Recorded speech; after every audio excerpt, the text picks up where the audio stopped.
तो चलो डिस्कस करते हैं यूनिट नंबर 1 का रिवीजन। तुम्हें अच्छी तरीके से पता है यूनिट नंबर में इतने ढेर सारे टॉपिक्स हैं। अब बात होती है सारे टॉपिक्स आपको पढ़ा दिए गए हुए हैं, उन टॉपिक्स को कैसे यूज करना है वो बहुत इंपॉर्टेंट है। हमें सब कुछ पता होते हुए भी उन्हें अप्लाई कैसे करना है ये हम नहीं जानते हैं। दुनिया के कितने क्वेश्चंस बनेंगे, कितने क्वेश्चन बन सकते हैं, पूरा कंप्लीट पोस्टमार्टम करके बता रहा हूँ हर एक टॉपिक का। क्लियर है? अगर ये वीडियो क्लियर है तुम्हारे दिमाग में, दुनिया का कोई भी क्वेश्चन तुम गलत नहीं करोगे। चलो स्टार्ट करते हैं। सबसे पहले हम स्टार्ट करते हैं करंट वोल्टेज डिवाइडर रूल से। तो देखो यहाँ पे रब करता हूं मैं, जैसे जैसे कंप्लीट होता जाएगा वो मैं रब करता चला जाऊंगा। ठीक है, वीडीआर हटाते हैं और वीडीआर को सबसे पहले समझते हैं। Voltage divider rule, voltage divider rule जब पढ़ाया गया था आपको तो उसमें ये जनरल फार्मूला लिखाया गया था।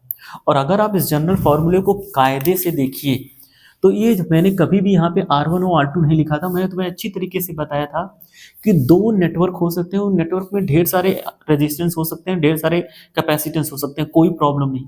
लेकिन याद रखना, कभी भी एक नेटवर्क और दो नेटवर्क के सीरीज में अगर लगे हों और उसके अराउंड आपको वोल्टेज लगा हो तो यहाँ का वोल्टेज, या बोले तो इस नेटवर्क 2 के अक्रॉस कितना वोल्टेज होगा, ये जो V आउटपुट है ना, ये V आउटपुट यहाँ का वोल्टेज है और यही वोल्टेज इसके अक्रॉस है। ये मत भूलना, जब भी ये V आउट कैलकुलेट करना तो ये V आउट जो है यहाँ का वोल्टेज है, नो डाउट, बट यही वोल्टेज आपके नेटवर्क 2 के अक्रॉस पूरा आ रहा है। याद रखना, नेटवर्क 2 के पूरे। अगर नेटवर्क 2 में ढेर सारे रेजिस्टेंस हैं तो उन सारे ढेर सारे रेजिस्टेंस के अक्रॉस जो वोल्टेज आ रहा होगा वो V आउट है।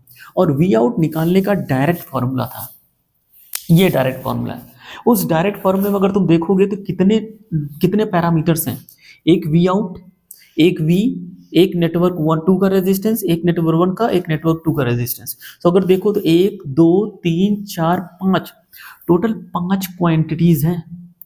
जानते हो तुम्हें कहाँ कंफ्यूज करते हैं लोग? तुम्हें कंफ्यूज ये करते हैं, यही फॉर्मूले में आपको वो पूछ लेंगे V आउटपुट, और अगर उन्होंने V आउटपुट पूछा हुआ है तो याद रखना ये वैल्यू, ये वैल्यू और ये वैल्यू और ये वैल्यू वो दिए रहेंगे क्वेश्चन में, डायरेक्टली कैलकुलेट हो जाएगा। दूसरे टाइप का जो क्वेश्चन बनता है उसमें क्या करेंगे, ये वैल्यू ना पूछ के जानबूझ के दे देंगे, और जब ये वैल्यू दे देंगे तो जानते हो क्या तुमसे पूछेंगे, बताओ अब V कितना होगा। ये वोल्टेज मैं दे दे रहा हूं, अब मुझे बताओ V कितना होगा। उसमें भी V निकालने के लिए इसका मतलब ये और ये वैल्यू दिए होगा उन लोगों ने, R1 और R2 वैल्यू भी देनी पड़ेगी उनको। उसके अलावा तीसरा क्वेश्चन भी बनता है क्या, कि सर इसकी वैल्यू भी दे देंगे, इसकी वैल्यू भी दे देंगे और R2 की वैल्यू भी दे देंगे। वो क्या पूछ लेंगे, R1 की वैल्यू पूछ लेंगे, या नेटवर्क 1 के रेजिस्टेंस का वैल्यू पूछ लेंगे, या और छोड़ो, ये मान लो ये वैल्यू भी दे देंगे, ये वैल्यू भी दे देंगे, R1 नेटवर्क 1 का भी रेजिस्टेंस दे देंगे, R2 का वैल्यू पूछ लेंगे, मतलब नेटवर्क 2 का रेजिस्टेंस पूछ लेंगे।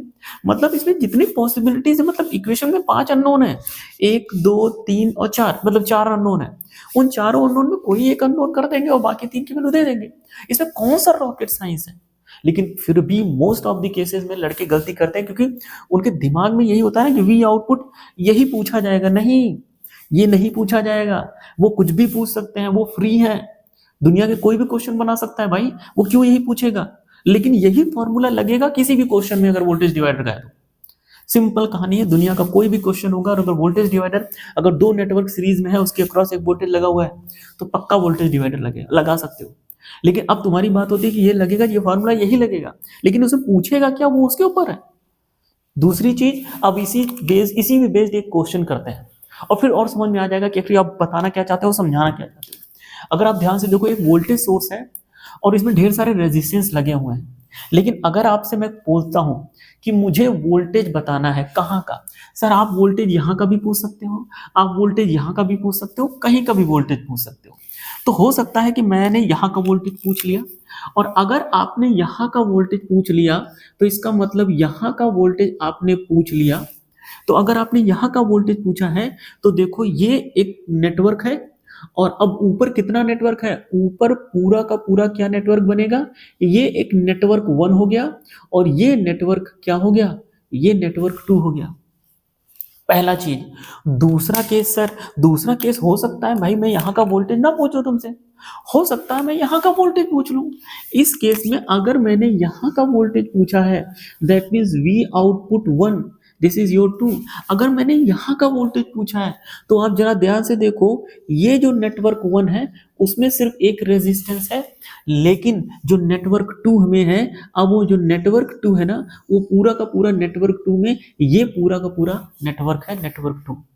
अब यही हमको सिर्फ सिर्फ पता करना होता है वो किस चीज में इंटरेस्टेड है। ऐसे केसेस में हमें सिर्फ यही देखना होता है कि आप पूछ क्या रहे हो, आपको यहाँ का वोल्टेज पता करना है सर, तो ये नेटवर्क इसमें पूरा कंबाइन करना पड़ेगा मुझे, इसका इक्विवेलेंट रेजिस्टेंस कैलकुलेट करना होगा और इसका इक्विवेलेंट रेजिस्टेंस तो 2 ही है। लेकिन अगर आप यहाँ के वोल्टेज पे इंटरेस्टेड हो तो ये नेटवर्क 1 का रेजिस्टेंस होगा 4 और ये पूरे के इक्विवेलेंट रेजिस्टेंस कितना होगा 8 और 8 पैरेलल में, तो ये 4 और 2 सीरीज में, तो ये 6। तो नीचे कितना है 6, ऊपर कितना है 4, और डायरेक्ट फॉर्मूला लगा के वी आउटपुट की वैल्यू निकाली जा सकती है। लेकिन वो और भी क्वेश्चन दे सकते हैं, हो सकता है उन्होंने यहाँ का वोल्टेज दिया हो और यहाँ का वोल्टेज दिया हो 2 वोल्ट 5 वोल्ट 25 वोल्ट, मुझे उससे कोई फर्क नहीं पड़ने वाला, और यहाँ का वोल्टेज वो हटा दे। मैंने क्या बोला अभी, वो हो सकता है यहाँ का वोल्टेज ना पूछें, वो यहाँ का वोल्टेज पूछ लें, लेकिन यहाँ का वोल्टेज पता करने के लिए आपको ये वोल्टेज पता होना चाहिए या ये वोल्टेज पता होना चाहिए, कोई ना कोई एक वोल्टेज पता होना चाहिए, बाकी सारे के सारे रेजिस्टेंस की वैल्यू भी पता होनी चाहिए। और भी क्या क्वेश्चन बन सकते हैं, सर ये भी वैल्यू दे दिया क्वेश्चन में उसने, सर उसने मुझे क्वेश्चन में ये भी वैल्यू दिया हुआ है दैट मींस 2 वोल्ट, और ये भी वैल्यू दे दिया है 4 वोल्ट, अब क्या कैलकुलेट कराओगे यार, अब जानते हो क्या कैलकुलेट कराऊंगा, अब कराऊंगा ये पता है ये पता है, अब आपके पास अननोन क्या है, अननोन हो सकते हैं R इक्विवेलेंट 1 और R इक्विवेलेंट 2, तो हो सकता है R इक्विवेलेंट 2 दे दे और पूछ ले R इक्विवेलेंट 1 क्या होगा। तो मतलब ढेर सारे क्वेश्चंस बन सकते हैं, वो डिपेंड करता है कि दुनिया में कितने भी क्वेश्चन वो बना सकते हैं यार। प्रॉब्लम हमारी ये है कि हमारा मेंटल लेवल बिल्कुल स्टक हो चुका है इसी फॉर्मूले पे। नहीं, हम लोग खुले हैं बिल्कुल, हमारा दिमाग बिल्कुल क्लियर, कुछ भी क्वेश्चन पूछो यार, कुछ भी क्वेश्चन पूछो, हमारा कॉन्सेप्ट क्लियर है, हमसे कुछ भी पूछ लो। 4 ही तो अननोन है, 4 अननोन है, 3 वैल्यू दिए होंगे तो एक तो निकाल ही लूंगा मैं कुछ भी। तो this is basically a current voltage divider rule. और अब मैं क्या कर लेता हूँ, चलो फॉर द टाइम बिंग ये वोल्टेज दिया हुआ है हमें, मैंने पूछ लिया कि वी आउटपुट ये वाला वोल्टेज नहीं पता हुआ है, ये सारा हटा दो, मुझे यहाँ का वोल्टेज चाहिए, और अगर वहां का वोल्टेज चाहिए तो मुझे कौन सी सर्किट इक्विवेलेंट करनी पड़ेगी, ये वाली R इक्विवेलेंट 2 और ये R इक्विवेलेंट 1। तो जो वी आउटपुट 1 की वैल्यू आएगी कितनी आएगी, वी आउटपुट 1 की वैल्यू आएगी 2 वोल्ट दिया हुआ है, और इक्विवेलेंट रेजिस्टेंस इसका कितना होगा 8 4 4 2 6, this is 6 and this is 6 plus और this is 4, so this will be 4, so this will be 12 divided by 10 and this is 1.2 volt, so this is the voltage 1.2 volt। ऐसे दुनिया भर के कितने भी क्वेश्चन बना लो यार, इससे ज्यादा बनते नहीं, चाहे वो गेट के क्वेश्चन हो, चाहे दुनिया का कितना भी टफेस्ट एग्जाम ले लो, इससे ज्यादा टफ बन ही नहीं सकता है। अगर हमारा दिमाग क्लियर है, हमारा कॉन्सेप्ट क्लियर है, इसमें लफड़ा हो ही नहीं सकता। ठीक है, अब चलते हैं दूसरे करंट डिवाइडर पे। तो देखो मैं वही वाली बात है, करंट डिवाइडर रूल को फिर से बताना ये बेवकूफ़ी है। करंट डिवाइडर रूल में भी आपने वही बताया था सर, एक फॉर्मूला है, करंट डिवाइडर का भी एक फॉर्मूला है। तो चलो मैं उसको भी दिखा देता हूँ कैसे बनाते हैं, 2 मिनट रुको।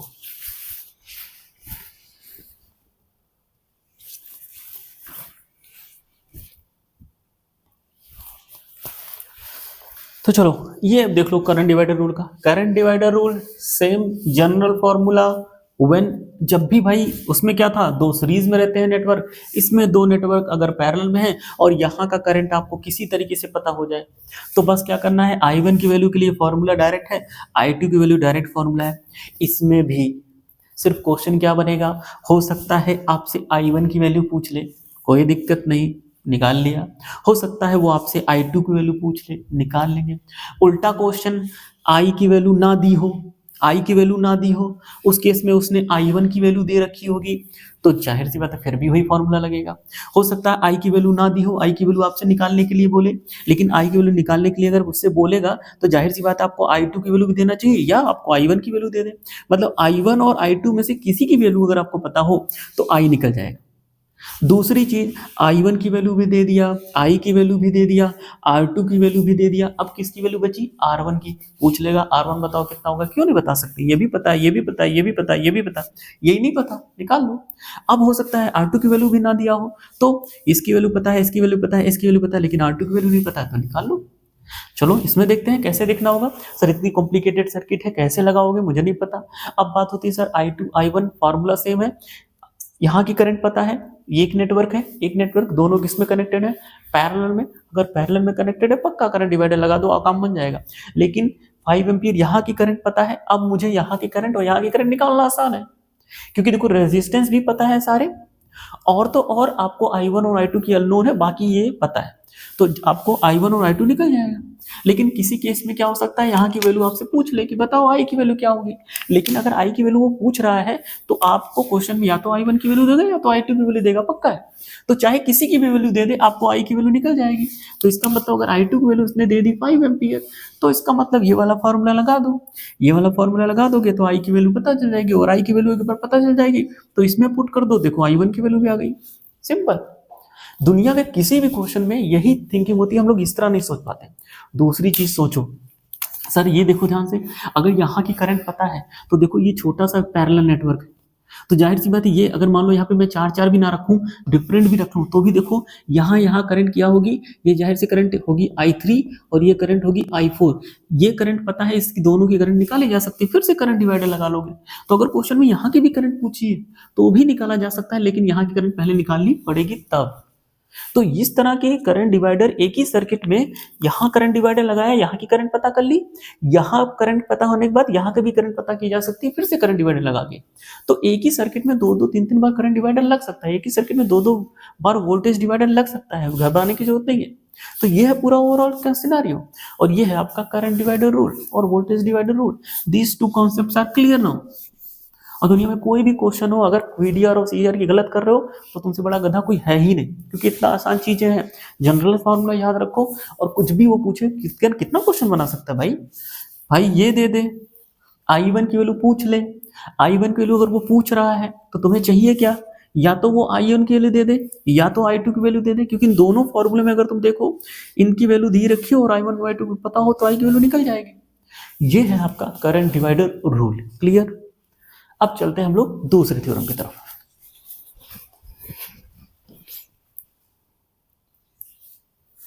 चलो अब देखते हैं हम लोग तीसरा concept, star delta. Star delta देखो क्या होता है ना, स्टार डेल्टा भी बहुत आसान है। The only thing is that हमको ये पता होना चाहिए कब और कहाँ लगाते हैं। अगर ये सर्किट देखो, दैट इज सर्किट नंबर 1 और एक सर्किट है सर्किट नंबर 2। अगर आप देखो इन सर्किट नंबर 1 में अगर मैं तुमसे इसमें पूरा का पूरा इक्विवेलेंट रेजिस्टेंस पूछूं, तो इक्विवेलेंट रेजिस्टेंस निकालने के लिए तुम क्या करोगे, देखोगे ये सर्किट में सब कैसे कनेक्टेड है। तो अगर तुम ध्यान से देखो, ये 2 और 8 आपस में सीरीज में कनेक्टेड है, ये 2 और 4 आपस में सीरीज में कनेक्टेड है, और ये ब्रांच आपस में पैरेलल में कनेक्टेड है। पैरेलल में कनेक्ट होने के बाद ये पूरा इक्विवेलेंट सर्किट इससे किससे कनेक्टेड है, सीरीज में कनेक्टेड है। और ये पूरी की पूरी ब्रांच अब इस 4 से क्या है, पैरेलल में कनेक्टेड है। तो इस सर्किट में अगर आप देखो तो पैरेलल सीरीज कनेक्शन बन रहा है, लेकिन कुछ ऐसे सर्किट्स आपको दिखेंगे मार्केट में जिसमें पैरेलल और सीरीज कनेक्शन बनाना दिखेगा ही नहीं, मतलब आपको ना दिखेगा ना सीरीज में है और ना पैरेलल में है। तो उस केसेस में हमको ये देखना होता है कि क्या सर्किट में स्टार बन रहा है या डेल्टा बन रहा है। अगर स्टार बन रहा है तो स्टार से डेल्टा कैसे कन्वर्ट किया जाए, और अगर डेल्टा है तो इसमें स्टार कन्वर्ट कर दिया जाए, क्या उससे करने से हमारी सर्किट सिंप्लीफाइड हो रही है। अगर ऐसा हो रहा है तो इसका मतलब स्टार टू डेल्टा कन्वर्जन लगेगा। पूरी सर्किट में कहीं भी स्टार डेल्टा कन्वर्जन लग सकता है। हमको ये देखना होता है क्वेश्चन लगाते समय कहाँ पे हम लगाएं कन्वर्जन कि हमारा प्रॉब्लम आसान हो जाए। ठीक है, उससे पहले हम लोग चलते हैं इस सर्किट में स्टार डेल्टा लगाएंगे, लेकिन स्टार डेल्टा लगाने से पहले मैं तुमको ये बता दूं कि स्टार टू डेल्टा और डेल्टा टू स्टार का डायरेक्ट फॉर्मूला होता है, वो मैं पहले यहाँ पे लिख लेता हूँ। सर अगर कोई भी सर्किट इस तरह डेल्टा में कनेक्टेड है, ये आपका डेल्टा कनेक्शन है, दैट मीन्स 3 रेजिस्टेंस आपस में ऐसे कनेक्टेड है, तो इसको इस डेल्टा स्टार में कन्वर्ट किया जा सकता है इस तरीके से। और स्टार में बनाने के लिए सबसे इंपॉर्टेंट चीज देखना, इन दोनों के बीच में एक रेजिस्टेंस, इन दोनों के बीच में एक रेजिस्टेंस और इन दोनों के बीच में एक रेजिस्टेंस। और तो अगर ये मान लीजिए आपकी R1 वैल्यू है और ये आपकी R2 वैल्यू है और ये R3 वैल्यू है, तो ये जो वैल्यू है ना, ये जो वैल्यू है ये वैल्यू होगी आपके ये दोनों रेजिस्टेंस का multiplied, that is R1 and R2 divided by total resistance R1 plus R2 plus R3। Similarly ये वाली वैल्यू की वैल्यू इस वाली रेजिस्टेंस की क्या वैल्यू होगी, ये होगी R1 और R3 का मल्टीप्लाई और divided by R1 plus R2 plus R3। Similarly ये वाले रेजिस्टेंस की वैल्यू होगी, देखो किसके किसके बीच में, R2 और R3 के बीच में, तो दैट मीन्स R2 और R3 के बीच में divided by total resistance R1 plus R2। ये तब होता है जब आपको स्टार में हो और सॉरी डेल्टा में हो और उससे स्टार कन्वर्ट किया जाए। लेकिन कुछ ऐसे कंडीशंस आएंगे जहां पे पहले आपको वो स्टार में दिया रहेगा और स्टार से आपको किस में कनेक्टेड करना होगा, डेल्टा में। तो ये स्टार की वैल्यू है, ये मान लो R1 दी हुई है, ये R2 दी हुई है और ये R3 दी हुई है। इससे आपको क्या बोलेगा, वो आपको कन्वर्ट करना होगा किसमें, सर मैं अगर इसको डेल्टा में कन्वर्ट कर लूंगा तो मेरे लिए प्रॉब्लम क्या हो जाएगी, आसान हो जाएगी। तो इस केस में ये डेल्टा है। अब जाहिर सी बात है ये वैल्यूज हमको दी हुई है, अब मुझे ये वैल्यू निकालनी है, ये वैल्यू निकालनी है और ये वैल्यू निकालनी है। तो ये वैल्यू निकालने के लिए आपको क्या करना पड़ेगा, इसके अपोजिट में कौन सा रेजिस्टेंस है, तो उससे क्या करना पड़ता है, डिवाइड। सिमिलरली ये वाले रेजिस्टेंस में अगर देखोगे तो कौन सा अपोजिट है, सर R1। सिमिलरली ये वाले रेजिस्टेंस में निकालने के लिए क्या अपोजिट में है, सर R3। और ऊपर कॉमन टर्म लिखा जाएगा क्या, R1 R2 plus R2 R3 plus R3 R1। That means तीनों रेजिस्टेंस का आपस में मल्टीप्लीकेशन और एडिशन, ऊपर सबके में ऊपर यही लिखा जाएगा, यही टर्म आपके सब में ऊपर आएगा। That means R1 R2 plus R2 R3 plus R3 R1। Similarly R1 R2 plus R2 R3 plus R3 R1। तो ये कॉमन रेजिस्टेंस है, ये फॉर्मूला है डायरेक्ट। तो अगर आप इस सर्किट को ध्यान से देखिए ना, इस सर्किट में एक चीज तो समझ में आ रही है, ये पूरा का पूरा जो ब्रांच है इस वाले फोम के साथ पैरेलल में होगा। लेकिन अगर मैं ये देखूं 2 और 2 पैरेलल में है क्या, पता नहीं। 2 और 2 पैरेलल में है क्या, नहीं। अगर ये ना होता तब तो पैरेलल में होते, लेकिन इसकी वजह से मुझे समझ नहीं आ रहा कि पैरेलल है या सीरीज। और ऐसी सर्किट जहां पे तुम्हें पैरेलल और सीरीज ना समझ में आए तो समझ लेना वहां पे या तो स्टार बन रहा है या तो डेल्टा बन रहा है। लेकिन एक चीज और ध्यान रखना, कभी कभी ये 3 रेजिस्टेंस की जगह पे 4 रेजिस्टेंस दिए रहेंगे, जी नहीं, डेल्टा में हमेशा 3 ही रेजिस्टेंस होगा, ध्यान रखना। तो ये देखो इसमें 1 2 और 3, ये ऊपर वाला डेल्टा बन रहा है, ये डेल्टा 1 बन रहा है। और अगर देखो 2 और 2 और 2, ये भी बन रहा है डेल्टा 2। तो आप चाहे इस वाले डेल्टा को स्टार में कन्वर्ट कर दो या इस वाले डेल्टा को स्टार में कन्वर्ट कर दो, देखते हैं दोनों में से क्या होता है। सर एक काम करते हैं कि ये जो नीचे वाला डेल्टा है ना, इसको हम लोग स्टार में कन्वर्ट कर देते हैं। स्टार में कन्वर्ट करने के लिए इन दोनों रेजिस्टेंस के बीच में एक रेजिस्टेंस लगेगा स्टार में, इन दोनों रेजिस्टेंस के बीच में एक रेजिस्टेंस होगा इस तरह, और इन दोनों के बीच में एक रेजिस्टेंस होगा इस तरीके से। और जब आप ऐसा कैलकुलेट कर दे रहे हैं तो इसका मतलब ये जो रेजिस्टेंस है वो आपको हटाने पड़ेगा सर्किट में।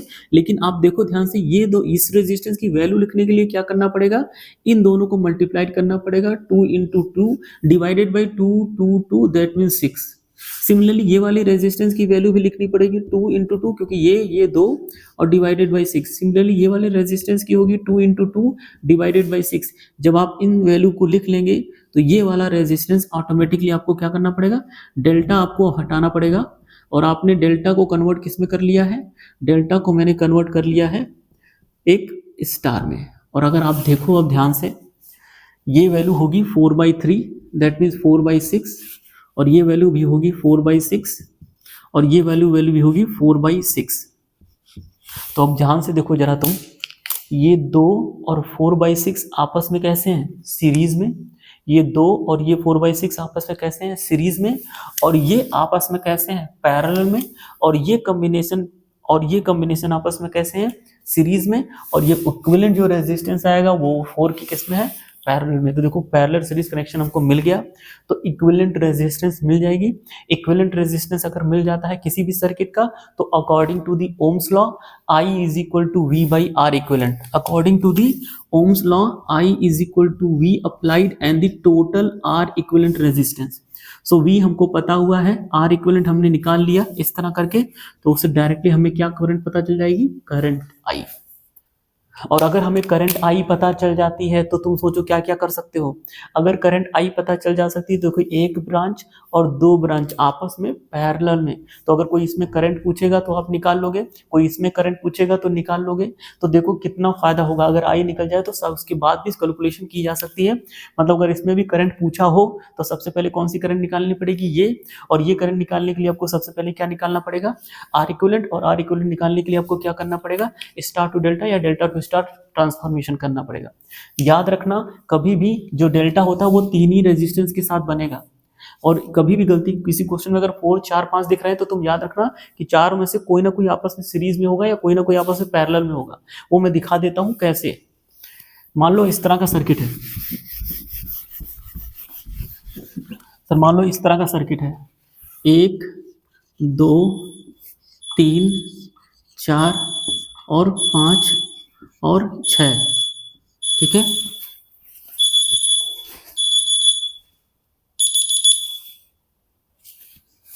सॉरी, ये इस तरह का सर्किट है, ठीक है, और ये हमको दिया हुआ है इस तरह का सर्किट है, और एक रेजिस्टेंस ऐसे है और एक रेजिस्टेंस ऐसे है और एक रेजिस्टेंस ऐसे है, और आप देखो ये केसेस है, ये है, और आपने ऐसे दिया हुआ ये देखो, ठीक है।